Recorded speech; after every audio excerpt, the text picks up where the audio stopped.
Lorsque vous aurez terminé ce livre, et je ne pense pas que vous soyez tenté de l'abandonner avant la dernière page, l'auteur vous fera découvrir au travers de ce qu'il a vécu une facette de programme de vie infiniment riche et exigeant que Dieu nous accorde.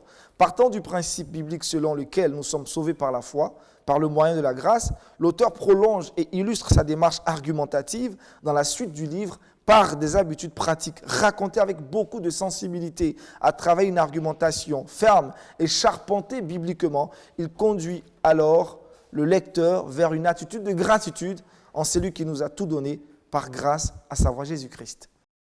Je suis Aniel Conan, journaliste, présentateur télé, écrivain, auteur de 2 ouvrages.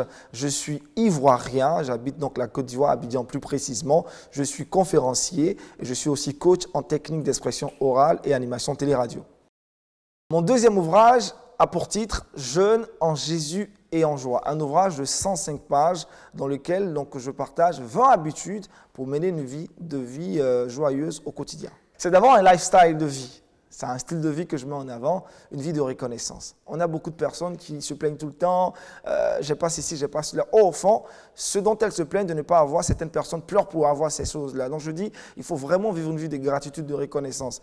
Être en joie est une décision. Être en joie est une décision et cet ouvrage permet à toutes ces personnes qui naturellement liront cet ouvrage de pouvoir dégager cette joie au quotidien. Notre joie ne dépend pas de ce qu'on a ou de ce qu'on n'a pas. Notre joie dépend de notre état d'esprit. Si nous avons un esprit qui est super ouvert et qui est tourné vers le Dieu tout-puissant créateur, à cet instant-là, on est reconnaissant pour la vie qu'on a. J'aime bien le dire, on n'a pas prié pour être sur cette terre, donc il y a quelqu'un qui quelque part a voulu qu'on soit là. Il faut être reconnaissant à ce dernier et profiter de chaque instant de la vie, mais en ayant de très bonnes habitudes. Donc je partage 20 habitudes et ces habitudes-là permettront à chacun des lecteurs de changer totalement sa vie, d'être reconnaissant et chaque jour de pouvoir respirer un air de reconnaissance.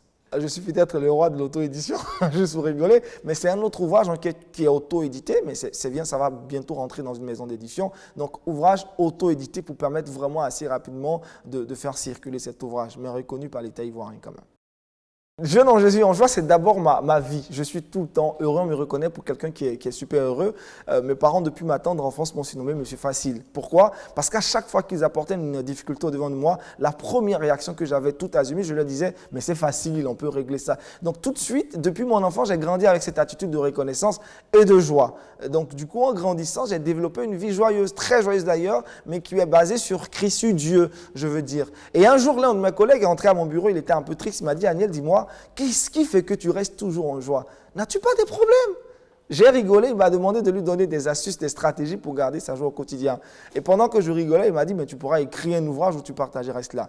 Mais je n'ai pas considéré cela tout de suite. Et un jour, lui et moi, on était encore en mission à l'extérieur de la Côte d'Ivoire. Et pendant qu'on a fini de travailler, on se promenait donc dans les rues à Jérusalem. Il m'a dit « Aniel, il faille que tu écrives un ouvrage qui parle de joie ». Là encore, je négligeais.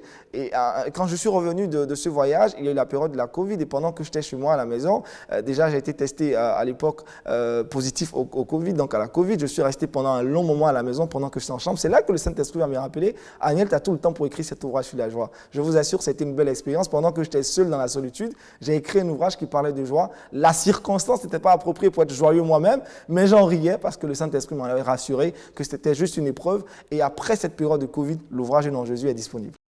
Il y a une seule personne pour moi, en tout cas étant chrétien, qui garantit la joie, c'est l'espérance que nous avons en celui en qui nous croyons. C'est Dieu. Donc tant qu'on a cette espérance en Dieu, on a cette expérience en celui qui est mort pour nous à la croix de Golgotha, qui est ressuscité pour moi chrétien, je me dis qu'on peut garder la joie. La perspective première de celui qui garde la joie, c'est celui qui a tourné résolument sa tête vers le ciel, vers Dieu, non pas sur les hommes qui peuvent trahir, qui peuvent te décevoir. On peut perdre un travail, on peut sortir d'une relation amoureuse difficile où on a le cœur brisé, on peut perdre un enfant, on peut avoir un manque d'enfant, on peut même avoir toutes sortes de problèmes. Mais tant qu'on a nos yeux tournés vers Dieu, à cet instant, on reste serein et tranquille et on se dit que toute chose concourt à mon bien-être. Si c'est arrivé, pas pour être fataliste, mais je considère qu'il y a un Dieu qui veille sur tout ça. Et avec du recul, on comprend que c'était pour notre bien, pour notre avantage. La société actuelle est malheureuse, triste, vit dans l'amertume, dans le désespoir, mais l'espoir se trouve en une personne, c'est Dieu, Jésus.